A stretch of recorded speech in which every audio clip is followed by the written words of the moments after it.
It's 8 o'clock. This is the UK Tonight. Coming up, the young women waiting for justice years after they made shocking allegations that they were repeatedly raped by an organised child sex ring in Hull.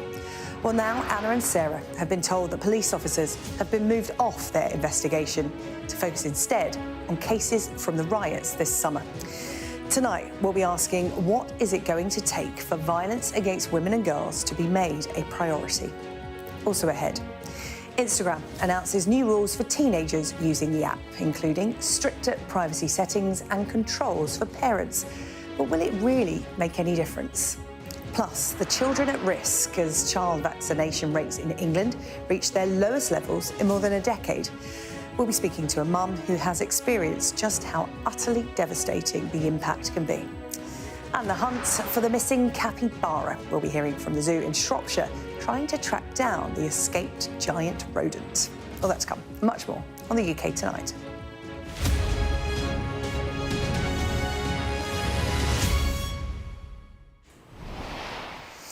Well, all of that to come in just a moment, but first I want to update you on a developing story from Lebanon this evening. The militant group Hezbollah says 9 people have died. This is after hundreds of handheld pagers used for communicating simultaneously exploded across the country. Lebanon has blamed Israel for what appears to be a sophisticated attack, which has wounded more than 2,700 people. The Israeli military has yet to comment. Well, we're about to show you here on Sky News a video that appears to show an explosion in a market in Lebanon. Just to warn you, the footage shows the moment of the explosion and the injuries suffered by someone from that blast.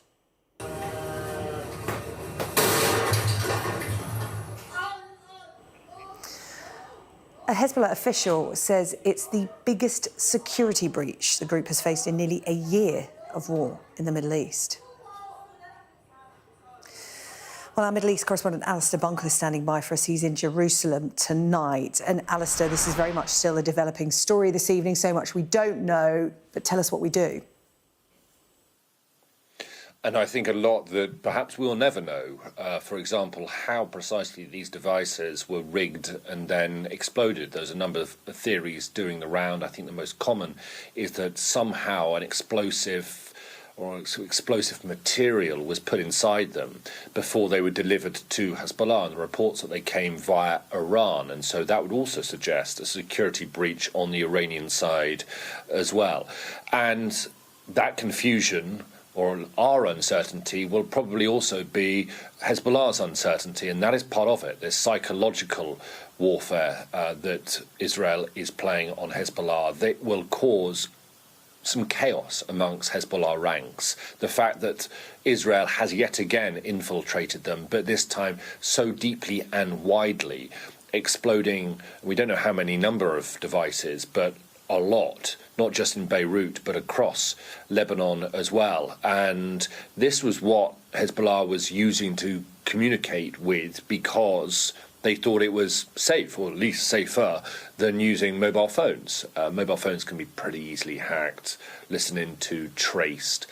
That's been a bit of an Achilles heel for Hezbollah in the past. But pagers, they don't transmit like a mobile phone, so they were considered safer to communicate with. And now, no doubt, senior Hezbollah figures will be wondering what else Israel knows about what they're up to, their movements, their communications, etc. And so, yeah, it is going to be hugely damaging to Hezbollah, humiliating as well. And I think the humiliation is what might drive some of the response, the retaliation, whenever that comes. Hezbollah have said that they will respond. I wouldn't be surprised if they do respond, it doesn't come immediately, because I think they're probably just trying to work out exactly what has gone on here. Israel hasn't claimed responsibility for it. They don't tend to claim responsibility for attacks on senior Iranian or Hezbollah officials, for example. So it's no surprise that they haven't claimed responsibility. But everybody is pointing their fingers at Israel. They are the most likely culprit behind this. And the question is what comes next? What comes in the form of a Hezbollah response? But also, what does Israel do next? Because they are stepping up their offensive against Hezbollah. Things have quietened down I mean, they're not quiet in Gaza, but they have moved to a different phase. And so is this part of a bigger coordinated plan from Israel? Alistair, thank you. Alistair Bunkle with the update on this developing story tonight. My colleague Yalda Hakim got some immediate reaction to Hezbollah blaming Israel for those pager explosions from the Saudi ambassador to the UK earlier. We'll have to look at that as information comes out. It's very early days. I don't have the information to answer a question about that, but it's an extraordinary world we live in. And you're worried about the state of your region? Without question. If I wasn't, I'd be foolish. A conflict that spreads beyond where it is spreads to the region. If it spreads to the region, it spreads to the world. And that's not a scenario that anyone wants to see. And you can see that interview in full on The World with Yalda Hakim. That's coming up at 9 o'clock tonight. Now, it is something that we have spoken about time and again here on the UK Tonight: violence against women and girls. The government says that combating it is one of their priorities. But for many women, quite frankly, it doesn't feel like it. Anna and Sarah are two of those women. They say they were repeatedly raped by an alleged child sex abuse ring in Hull, and they've been waiting for justice for years. Well, now they've complained to Humberside Police about how the investigation is being handled, after they were told that some officers from their case had been diverted to deal with the summer riots. Our home editor, Jason Farrell, has this next report, and I should warn you, you may find it distressing.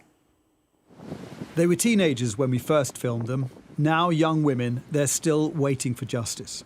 Sarah says she still sees the men who abused her as a child in town, one of them recently. He was so close to me and I felt so sick that he'd been anywhere near me. It's a horrible, horrible feeling that comes. I can see him sometimes in my local Tesco's. I can be doing a food shop and I'll see them. And it just ruins your day because all day you think, they've seen me. So are they going to tell their friend that they've seen me? Are they going to be waiting outside for me? All these different emotions and thoughts just run through your head.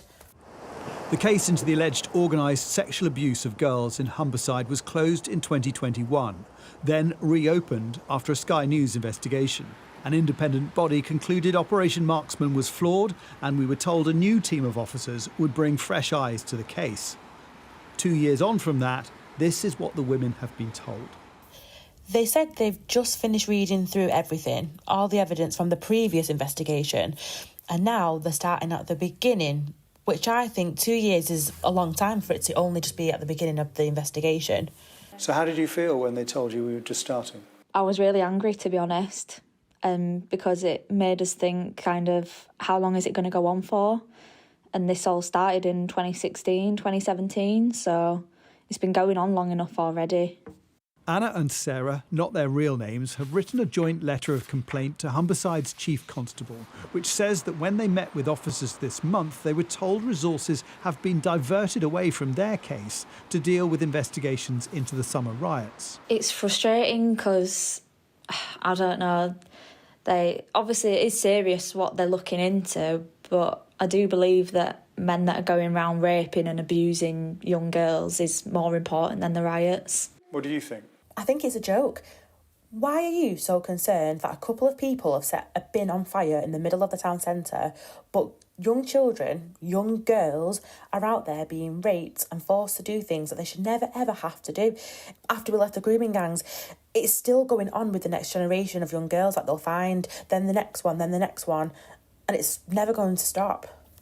Anna says one of her abusers has since been convicted of raping a teenager. And he's been put in prison for that now, but if they'd have listened when I'd first reported it, then that probably wouldn't have happened. Humberside Police said the investigation is complex, with victims at the heart of it, and an untold amount of work has happened in 2 years and aspects are well advanced. They added, regardless of any other investigation or incident which occurs, Operation Conference remains a priority for Humberside Police. We are determined to thoroughly examine every piece of information and evidence available to ensure we're in a position where we can hold those responsible to account. We need to see an end point. It's been nearly 6 years. We want to be able to live our lives and be able to walk down the street without looking behind our shoulder thinking someone's going to hurt us. The government says combating violence against women and girls is a priority. For these young women, it doesn't feel like it. Well, Jason Farrell joins me in the studio now. That final point, it's been 6 years for these women and the investigation isn't over. They've seen no form of justice to them. They've seen no form of movement forward. You've got a copy of the letter that they wrote to Humberside Police. What did they say in it? Well, they're just trying to impress on the police how difficult this is for them. You remember when I met them, they were teenagers first time round, and their case had just collapsed. It was all consuming for them back in 2019. They're now young women. They're trying to move on with their lives. And this investigation, in many ways, we're very welcome that it was reopened. An independent group looked at it, said, look, it needs to be reopened. They reopened it, put new officers on it. But on the other hand, that's hanging on their shoulders again now.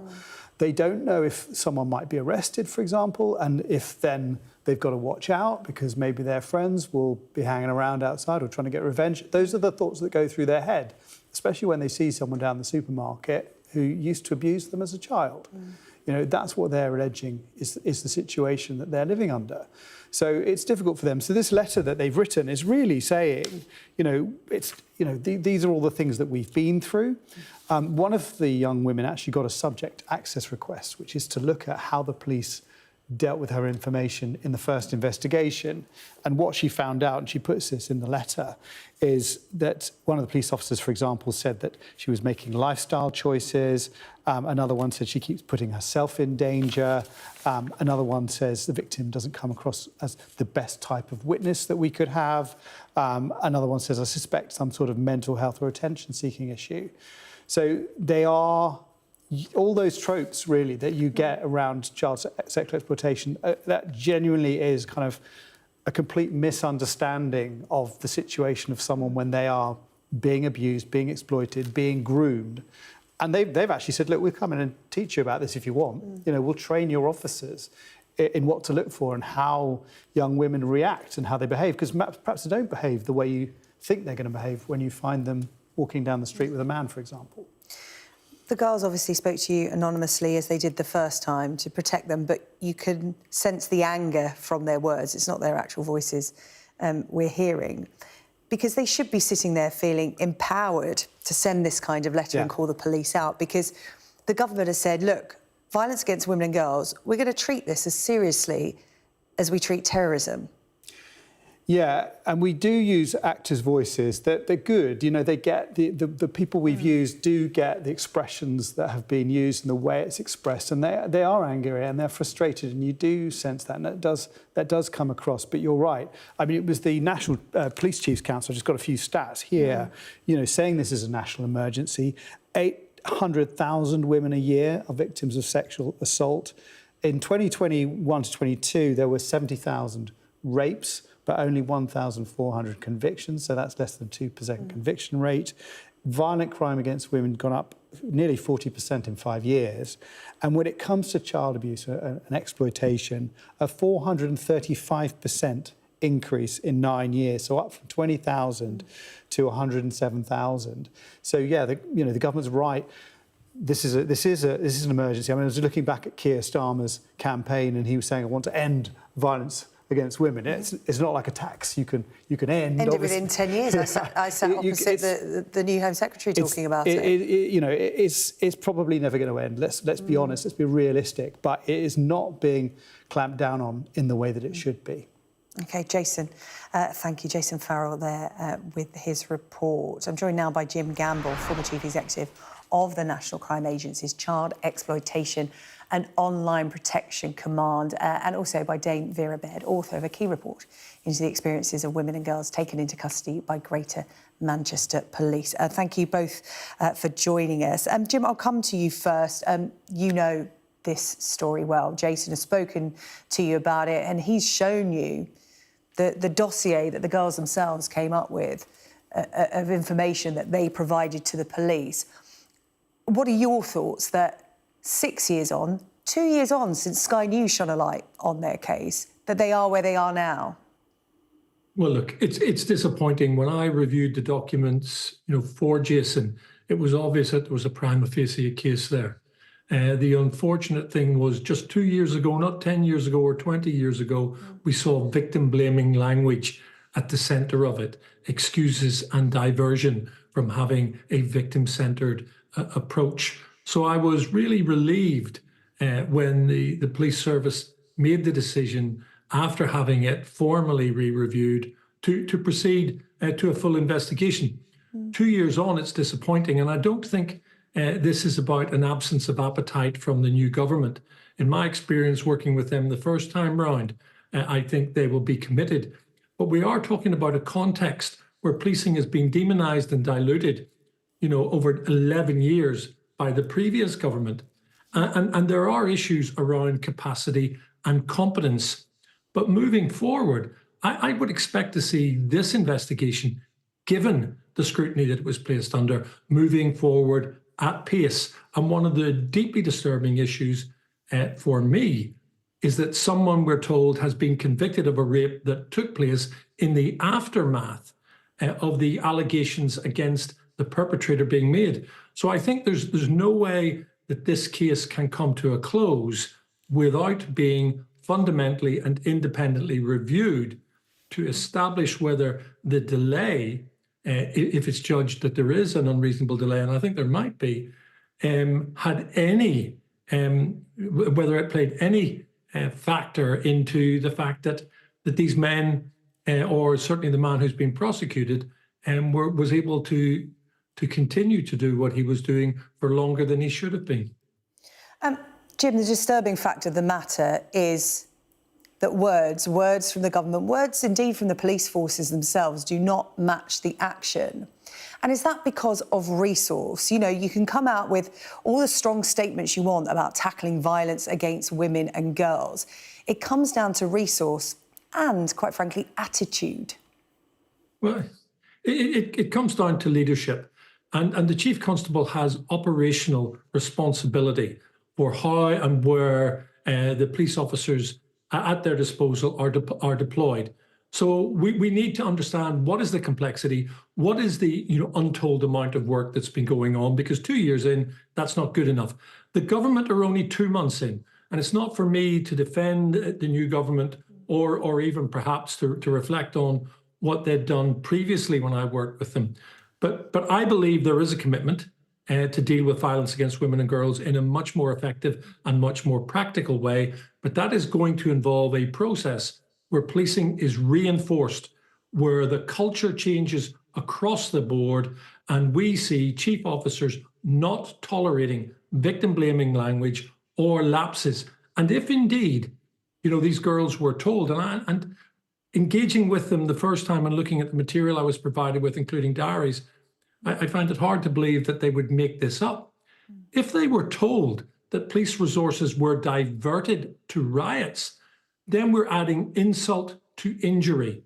And that's simply not good enough, because victims and survivors deserve a lot more. They deserve to be the centre of the police attention on their particular case. Well, let me bring in Dame Vera Baird. The words of Jim there, just not good enough. But, let's be real about this. This is not a standalone case. Dame Vera Baird, in your job, you've heard this kind of story a lot. That's absolutely correct, but there is intended to be improvement, isn't there? As Jason said, violence against women and girls has been declared a national emergency by the police. At the same time, we were told by the woman officer, Maggie Blythe, who is very impressive in my view, that 4,500 new rape specialist officers have been trained. So that's 43 forces, and that means 100 each. I want to know what the Humberside police are doing with their newly trained quota of officers, because this case has been dragging on quite unbelievably long. Teenagers in 2016-17, and now grown women haunted literally, physically, by the people who abuse them, who the police have left on the street for all of this time. And on top of that, no attempt to protect them by the police. Let me say that this untold amount of work that's being done by Humberside Police is a bit of a surprise because the Victims Code requires victims to be kept up to date about investigations in which they are involved. They are supposed, within a very short time, because these women as sex abuse victims have enhanced rights, within 2 days they are entitled to know any changes of significance in the investigation, any decisions that are taken about arresting or moving on, and yet these women have themselves been forced to write to the chief constable to try and get anything at all. So either this is not going on at the pace that the DCC is suggesting, or they are failing completely with elementary victim care of these women who they have already failed once, and frankly, I suspect would not be even trying to tackle now. I mean, it hadn't been for you and Jason making it very clear what was going wrong. So I do find it very troubling. There is a new approach to investigating rape and sexual offences called Project Soteria, which is regarded as the model way of doing it. There was a recent inspection that showed that it was bringing improvement. I don't know, again, where Humberside are with this, but they seem to be a long way behind. It really is time that these women were given some results. Let me say one more thing. If there is suspicion and evidence, and I accept entirely what Jim says, who's obviously an experienced police officer and has literally looked at the papers the police have, if there is that kind of evidence, it is practical and possible for the police to get protective orders to stop these men, even though they're not convicted, on the balance of probabilities, if they are people who have done harm to these women. In order to protect these women, the police can apply to a court on, as I say, a lightish standard of proof to get orders that these men should not come near their current victims.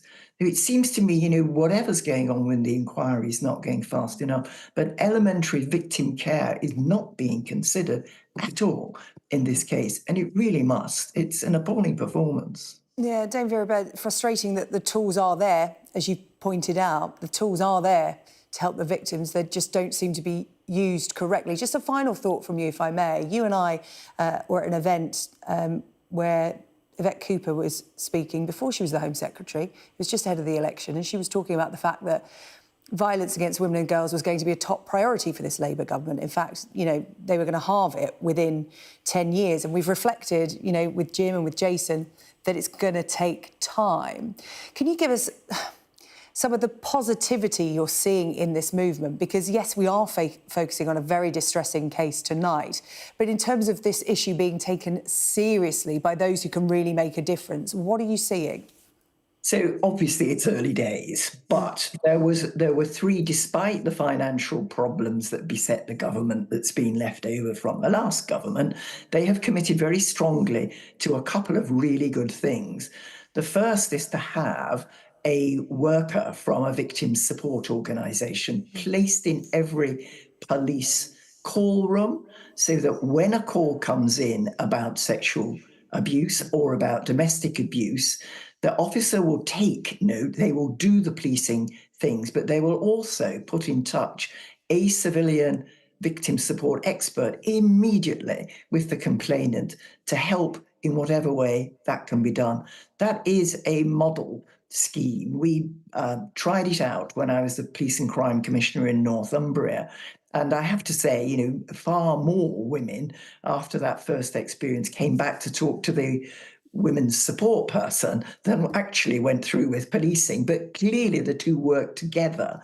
And so it encourages learning from her to the police and the police taking cases more seriously, because they literally have a person sitting in the office saying, what are you doing? That is underway. It clearly needs some work, but there is that. And then there is going to be a scheme, the detail of which we haven't yet set out, but I am aware of, again, because we piloted it in Northumbria, for independent legal advice for complainants of rape and sexual assault.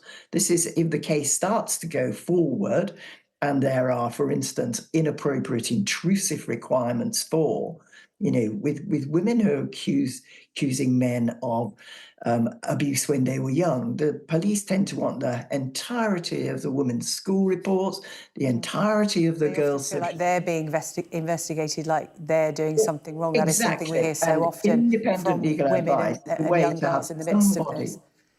to have somebody on their side to say, justify that in law, you can't, then you aren't having it. So I think those two have already started to be pulled together. And there's David, we're running out of time. This is a really important issue. We will revisit it here on the UK Tonight. Thank you so much for taking the time. We will speak again, I know. Jim Gamble, thank you for your time, and Jason Farrell, our home editor, who brought us that report this evening. Thank you to you all. Still to come on the programme. Instagram is hoping that new privacy settings will make it tougher for teens to be targeted online, but are they workable? Vaccination rates in England are falling. What does it mean for the wider community? Plus, the search is on for cinnamon. We'll be speaking to the owner of a zoo in Telford, hoping for the safe return of their missing capybara.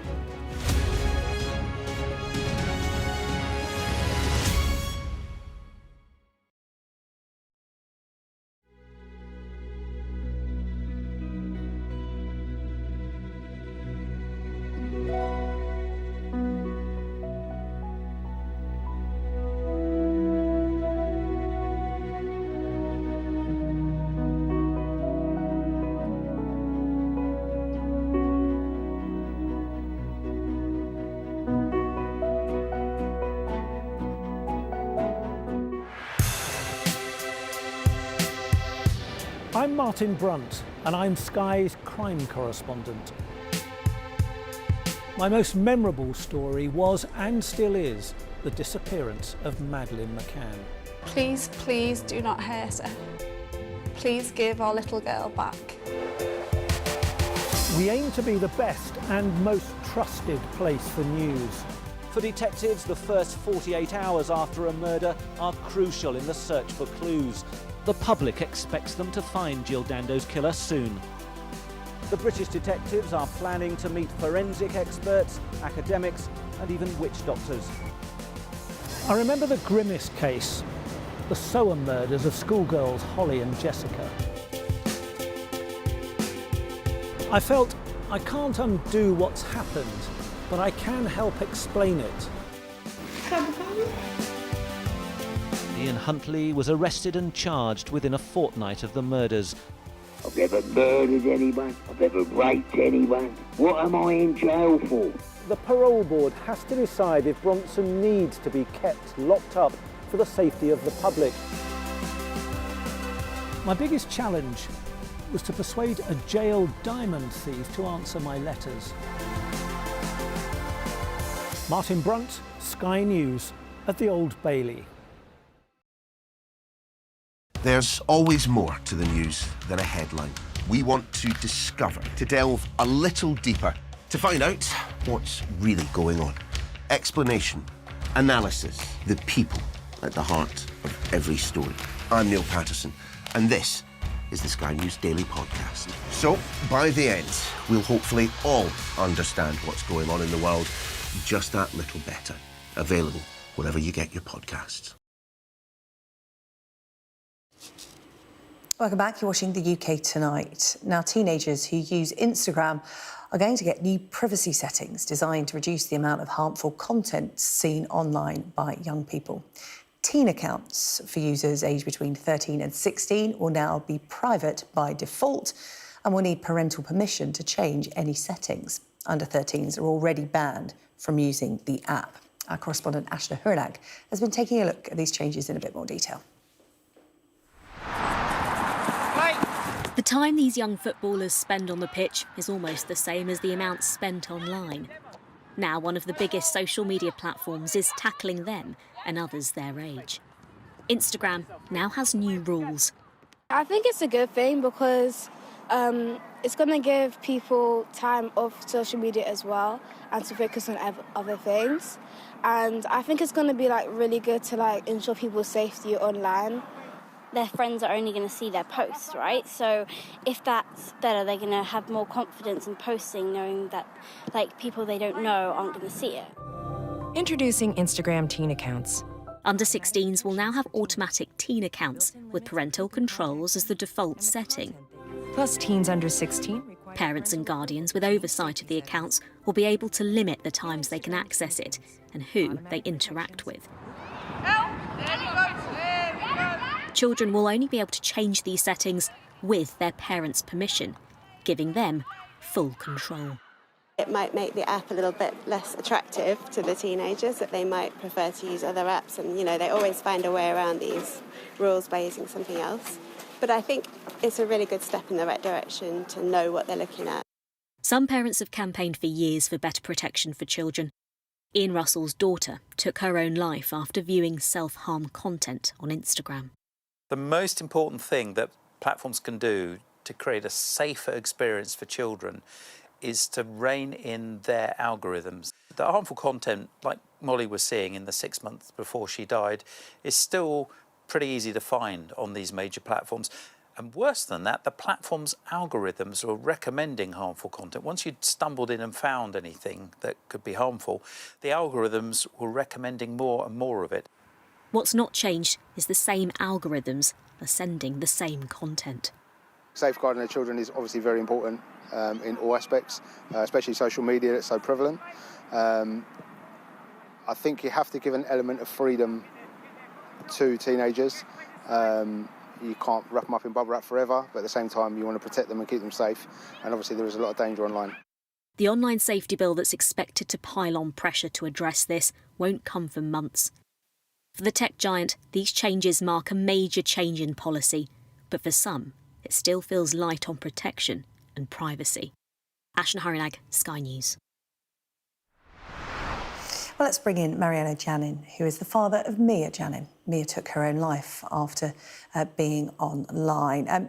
Really good to see you again. Thank you so much for coming back to speak to us on the UK Tonight on what should be seen as a positive development. So many people are saying that this is a much-needed step in the right direction. But the big question is, of course, is it workable? Is it going to be effective? What do you think? I would like to think it's a good start that Meta is starting to take responsibility for the security of those who open account of their network. After so much damage and lack of attention to the well-being of the user. I would like also to see how they will check the age and verify the age of the new accounts. I'm not so sure about this system. In addition, I think they should be banned from using algorithms with minors.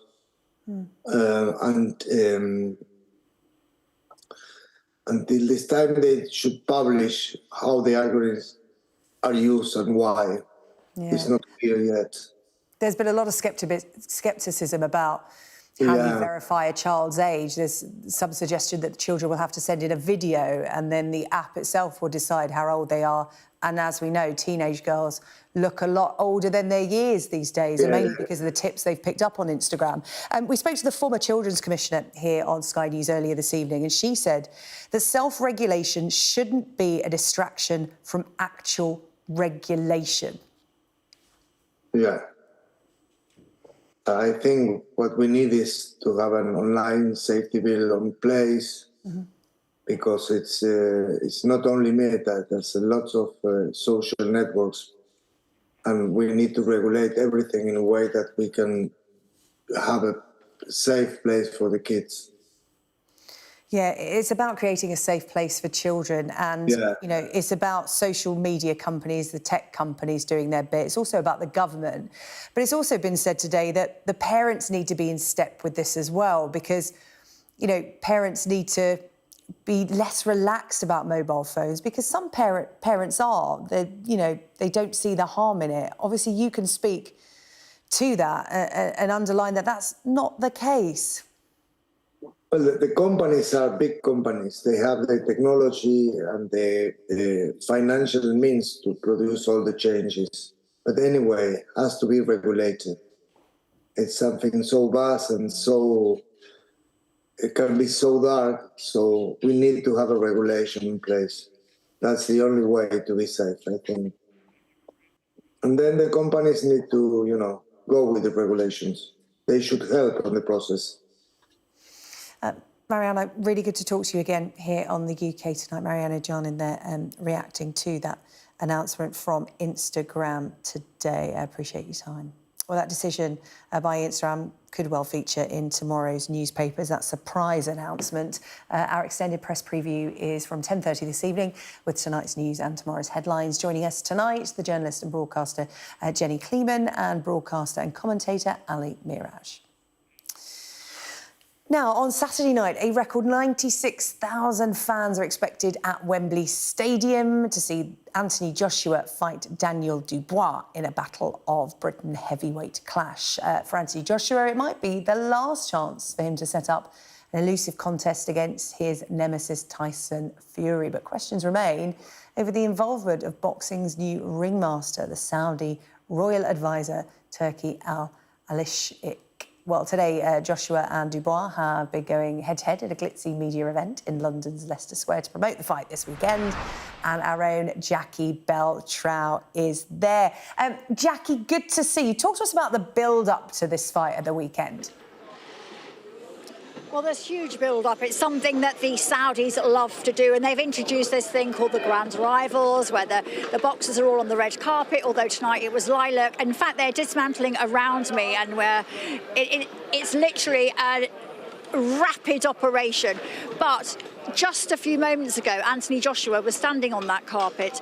So was Dubois, and they will fight on Saturday night at Wembley. 96,000 people will be watching it, and as you said, it's funded all by Turki Al-Sheikh, who just loves boxing. You know, he is a Saudi head of entertainment, and he has really shaken up this sport, throwing so much money at it and putting so many interesting fights together that perhaps would not have happened had so much money not been on the table. So AJ has this great opportunity on Saturday to fight for the IBF World Heavyweight belt. It would become a three-time World Heavyweight champion if he was to win. Actually, Dubois owns this belt. He hasn't fought for it yet, but he was given it because Usyk was forced to give it up. So there's a belt at stake, and he would join the likes of Muhammad Ali and Evander Holyfield, and literally only 5 men have been a three-time heavyweight world champion. So it's a bit of history up for grabs. I asked him about that. He didn't seem too bothered about that, but I did actually ask him whether it was a must-win fight for him because of where he is in his career, because of his age, because it would be quite hard to rebuild if he lost. This is what he had to say. Must-win fight. I'm going to do my best, and what will be will be. Where I'm at in my career, if I want to fight for another 4 years, I could do that easy. My body's really good. I was with the physio today, and he was like, you know, I work with a lot of athletes, and you really take care of your joints and your body. So, yeah, my body's good. How much do you want to win this? How much I want to win? A lot. I work hard. I work really hard. And as I said, I kept my head down, and I prayed. And what will be now. I'm going to leave it to the big man upstairs. I don't think he is actually going to leave it to the big man upstairs because he's done a lot of work and he's been in this situation so many times before at Wembley. Huge crowd, and he seems to thrive in that situation. The question is, will Daniel Dubois thrive in that situation as well, or will he freeze in the headlights? There's a big long week of build-up every single day this week, finishing with the weigh-in on Friday. How will he cope with all that as well? We know that AJ loves it. Do we know that Dubois loves it? But, you know, he sees what he wants to grab, and that is what AJ's already got. So let's see on Saturday. OK, Jackie, we'll let you go before you get rolled up in one of those carpets. That's the kind of magic carpet ride we don't want to see on Sky News. Thanks, Jackie. Still to come here on the programme, vaccination rates in England are falling. Are we at risk of reducing herd immunity for diseases like polio and measles?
New NHS figures show vaccination rates amongst children in England are at their lowest level for 13 years.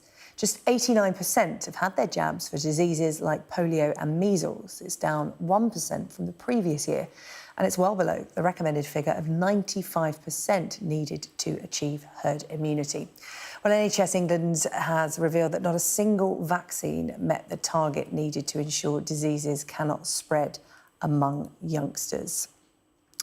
I'm joined now by Becky Archer, who's keen to use her story to encourage parents to get their children vaccinated. Becky is here to tell us what had happened to her daughter, Renee. Becky, thank you so much for coming on to talk about this, which I know will be difficult, but you really want to tell the story of Renee. What happened to her?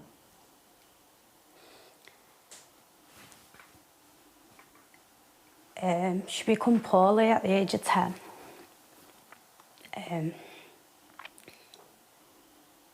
She was fit and healthy, and at 5 months old she got the measles. She was too young to be vaccinated, wasn't she? She was too young to be vaccinated, She was, yeah. wasn't she, at 5 months? So she contracted measles and she seemed fit and well after recovering, right? Yeah. She was fine, and at 10 years old, out of the blue, I got a phone call from school to say that she'd had a seizure. And then she continued to have seizures for around 3 weeks, and that's when the hospital done an MMR and realised she had swelling on her brain. At this point, we still didn't know what was causing it. It wasn't till maybe a month later, and in that time her motor function shut down slowly, and then she went into ICU and she was there for around a week before we found out that it was SSPA and it was going to be fatal, and then she passed away around a week later. Renee had a rare brain disease. It was triggered by that previous measles infection, and it had laid dormant in her little body all that time and resulted in her death. Just looking at a lovely picture there of her with her siblings. Talk to me about the effect this has had on your family.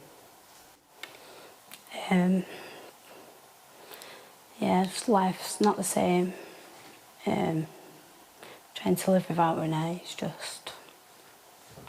She was your best friend, your firstborn? She was, yeah. What would you say to parents about vaccinations? Because we know that there is vaccine hesitancy, and we know that for standard childhood immunisations, there is a drop. Doesn't sound like much, 1%, but it is a lot in the grand scheme of things in creating some kind of herd immunity for people. What would you say to parents who are reluctant? It does save lives. Vaccination does save lives. If Renee, although she was too young to have the vaccination, if other children was vaccinated, there wouldn't be such a widespread and she might not have got the measles and she'd still be here with us today. It's really important to urge parents to get the vaccinations done. Yeah, and it is, something I didn't realise that, you may recover from measles, and most people do if they contract it because they've had the vaccination, but it can lay dormant in you if you're not immunised and come out 10 years later. I'm sure you weren't aware of this, were you? It's not just... Because she'd had her immunisations, hadn't she, at the appropriate age? At 12 months old, I weren't aware of it. I've never even heard of SSPA. It's really rare, but that doesn't... Like I say, she wouldn't have got the measles if everyone's children was vaccinated. So getting your child vaccinated can also save other children's lives. And like you say, life's not... You won't have to live without Yeah, like you say, look, life's not the same without her. Can you end our interview by telling us a little bit about Renee? We've seen some gorgeous pictures on screen. There she is with you. Tell us a bit about her. She's just amazing.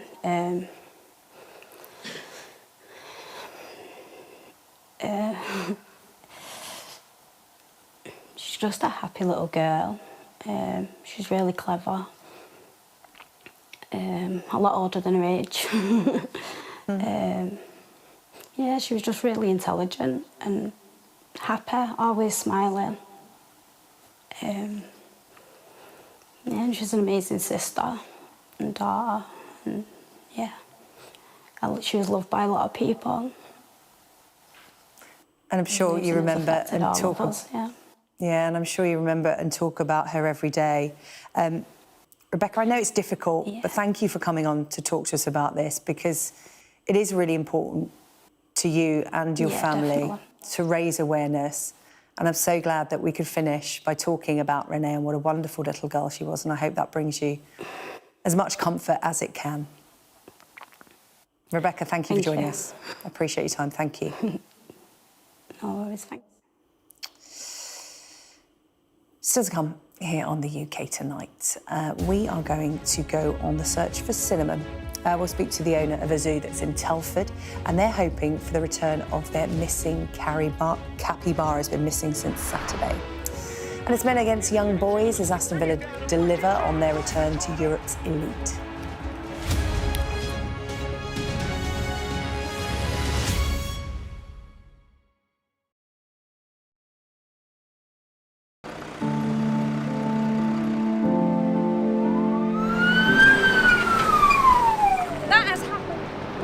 And now it's coming from both sides, and it's moving this way.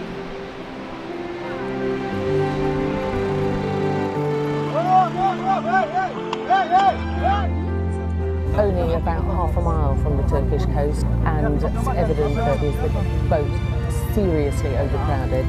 This is one of the most severe viruses in the world. I'm Alex Crawford, and I'm Sky's special correspondent based in Istanbul. The biggest party Tripoli has ever seen. That's it. It got us then. There's a lot of action going on, a lot of hits going in still. We aim to be the best and the most trusted place in news. Clearly not had very much to eat at all. A lot of them extremely thin and very frail. Look at her arms. I can put my entire hand round. This is the cocktail of drugs which the doctors at this hospital have been giving their coronavirus patients. Made for people who want clarity in an uncertain world. Mother Nature can be vicious, absolutely savage. The world's largest falls now down to a trickle in places. I can't imagine how much plastic is lying at the bottom of this huge lake. Whoa! Close and personal with her, aren't I? This is what makes the job so fantastic. Weeknights on Sky News. This is your chance. Tell people. Welcome to the Politics Hub. Our police force has apologised. If you want to find out about Grimsby, you come to the docks. I'm live in Jerusalem. Are you not concerned that that could lead to all-out war? Hello there, good evening. There are fears of an upsurge in violence. What's at stake here? You are watching the press preview, a first look at the front pages as they arrive.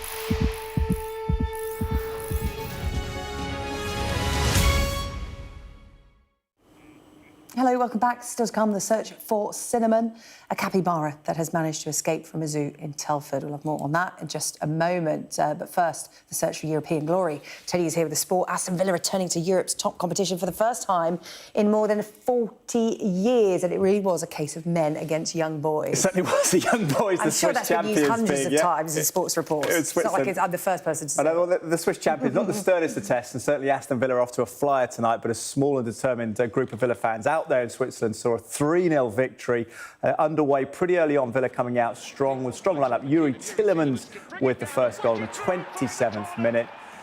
And there was a special moment for number 2 before half-time, and it was Jacob Ramsey, who grew up an Aston Villa fan from Birmingham, 23-year-old.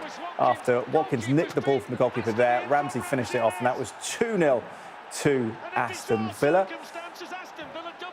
1982 European champions Villa then 3-0 secured with Amadou Onana, the midfielder they signed from Everton. That's his 3rd goal in 5 games and sealing the win. The next game, though, could be more interesting, SJ.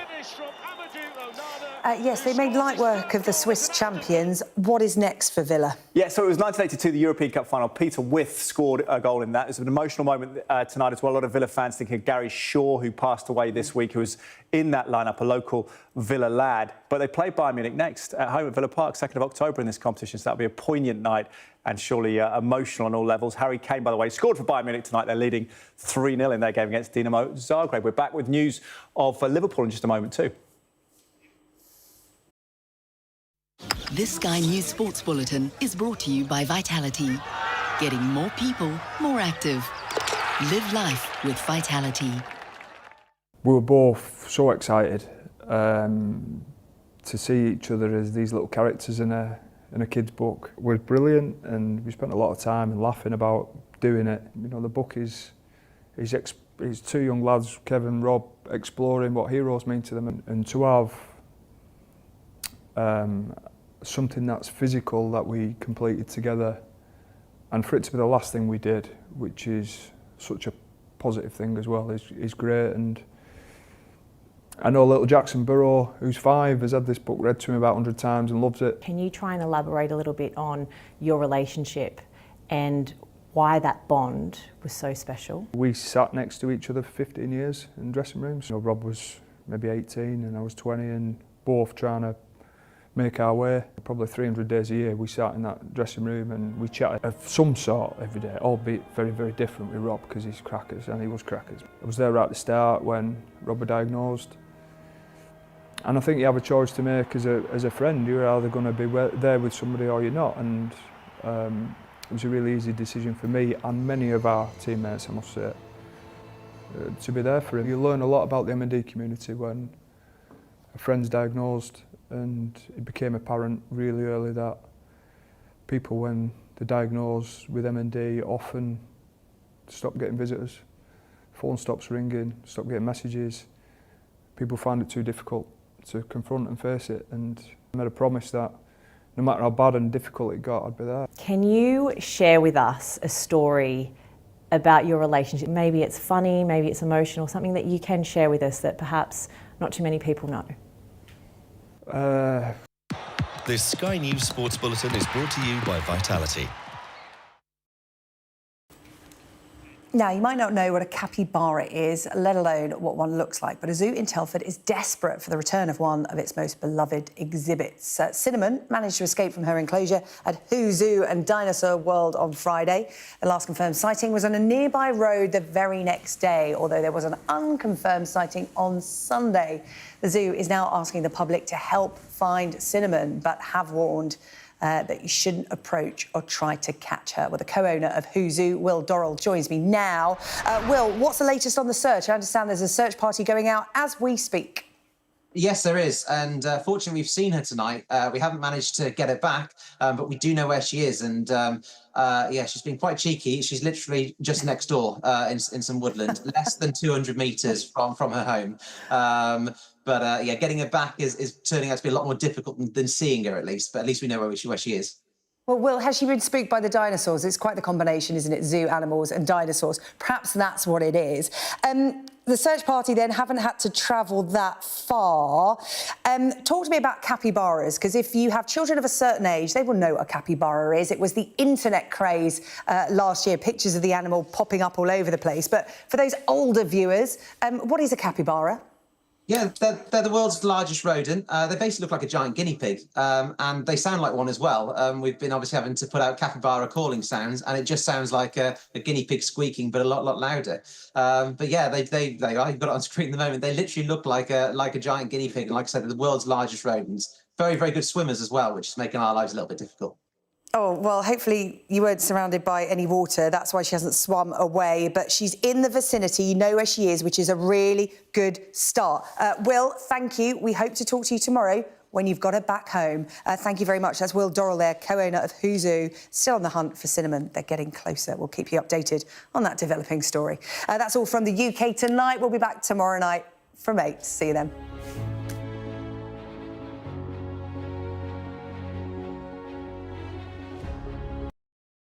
There's always more to the news than a headline. We want to discover, to delve a little deeper, to find out what's really going on. Explanation, analysis, the people at the heart of every story. I'm Neil Patterson, and this is the Sky News Daily Podcast. So, by the end, we'll hopefully all understand what's going on in the world just that little better. Available wherever you get your podcasts.